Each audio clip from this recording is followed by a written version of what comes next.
നമസ്കാരം.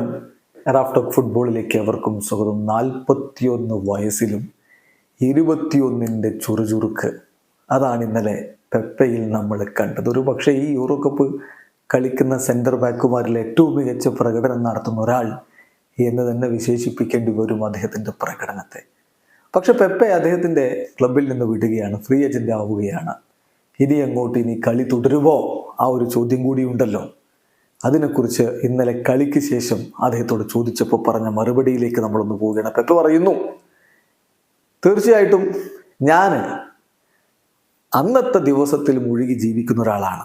നാളെ എന്ത് സംഭവിക്കും എന്നുള്ളത് എന്നെ വറി ചെയ്യിക്കാറില്ല, എന്നെ ആശങ്കപ്പെടുത്താറില്ല. കാരണം ഞാൻ ഇന്നത്തെ ദിവസത്തെക്കുറിച്ച് മാത്രമാണ് ചിന്തിക്കുന്നതും ആശങ്കപ്പെടുന്നതും ഒക്കെ.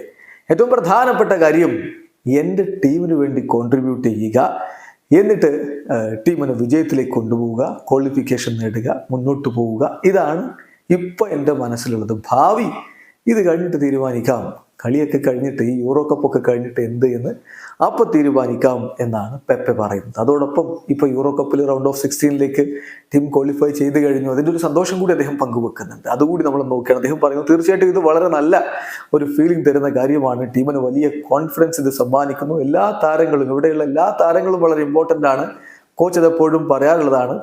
ഇനിയിപ്പം അടുത്ത മത്സരത്തിലേക്ക് പ്രിപ്പയർ ചെയ്യാനുള്ള സമയമായി. ഞങ്ങൾക്ക് വിജയിക്കണം, ഈ ജേണി തുടരണം, അതുമാത്രമാണ് ഞങ്ങൾക്ക് വേണ്ടത് എന്നുകൂടി പെപ്പെ പറഞ്ഞു വെക്കുന്നു. പോർച്ചുഗൽ എന്തായാലും മികച്ച രൂപത്തിൽ തന്നെയാണ് തുടക്കമിട്ടിരിക്കുന്നത്. ഇത്തവണ അവർ വലിയ ലക്ഷ്യം കാണുന്നുണ്ട്. വീഡിയോ അവസാനിക്കുന്ന ഫുട്ബോൾ ലോകത്തെ കൂടുതൽ വിശേഷങ്ങളുമായി റാഫ് ടോക്സ് വീണ്ടും എത്താം.